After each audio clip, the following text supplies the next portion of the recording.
All right, so we're back for another final thought. It's the same day that I just recorded of Mice and Men. We're on the same road. It's about 5 seconds later, so I'm still in a mood. But yeah, we're here to do a final thought on Cannery Row, which is another novel by John Steinbeck. This one was released in 1945, historical fiction. And again, set in the Great Depression. I want to get this out of the way before I forget. Had I known that this book wasn't really plot driven, I probably would have liked it a lot more than I did. And honestly, the more I think about it, the more I'm enjoying the book. But during the reading, I was kind of like, man, when are we going to get to some kind of story here? But it kind of had a story at the end, sort of. But it really is just a book about a group of different people. A whole bunch. This seems to be a thing for me lately. Is everything is about a group of different individuals, and this is no different. There's a Chinese store, general store / grocery store owner. We get to see into his life a little bit. I think there's a guy named Mac or Mark, I forget what it is at this time. Mark. I can't remember, but he's pretty much a homeless guy that hangs out with a bunch of other homeless guys, but they managed to get the guy from the grocery store to let them kind of hang out in this warehouse place. I don't know. Long story short, is basically they're homeless, but they're kind of squatting on this guy's property somewhere. We have a guy named Doc. I think he's like a marine biologist or something. We have a woman, maybe Dora. Can you guys tell that I did a lot of note taking? Guess it doesn't really matter what her name is, but she owns a whorehouse, for lack of better terms. And I don't know, there's a couple other characters. Some people that live on a piece of property in a boiler, like an old boiler. Basically you're in a depression and people did what they needed to do to survive. So it's set in California, Cannery Row. So there's a big cannery plant, which I think it was sardines. So the ocean's there. They bring the sardines in.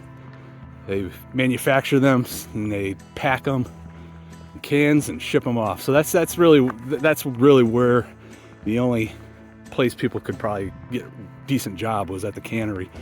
But it's all these individuals and kind of like little tidbits here and there of these people.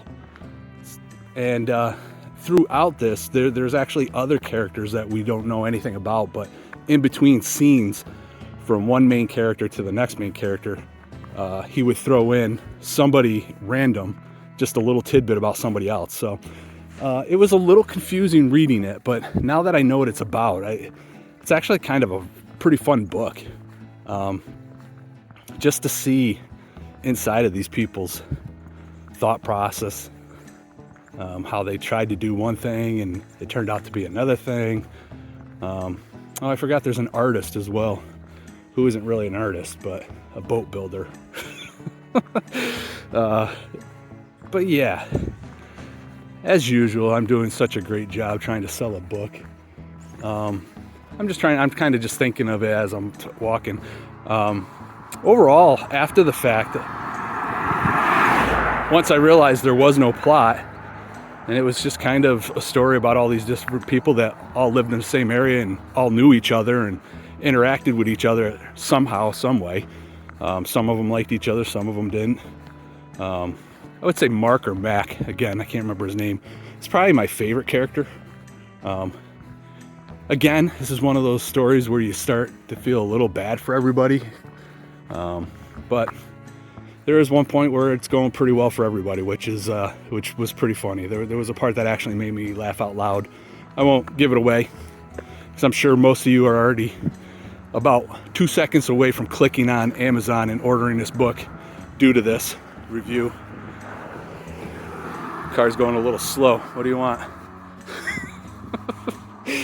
All right, yeah, I ran into some people on my walk, and they told me, there's not us, there's just me, told me that there's been several sightings of bears all around the neighborhood.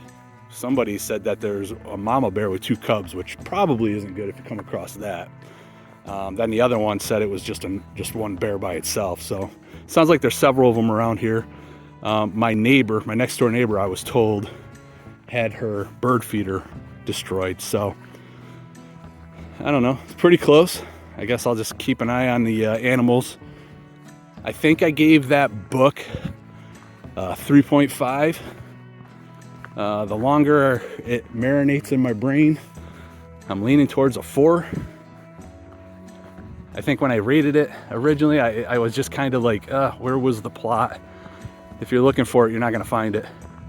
But if you're interested in kind of just following a group of people and see how they think, how they act, how they interact with each other, it was a fun book. I actually may reread this again sometime, just now that I know that there's no plot.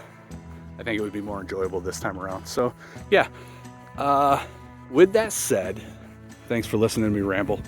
Appreciate y'all, and I will talk at you later. Bye-bye.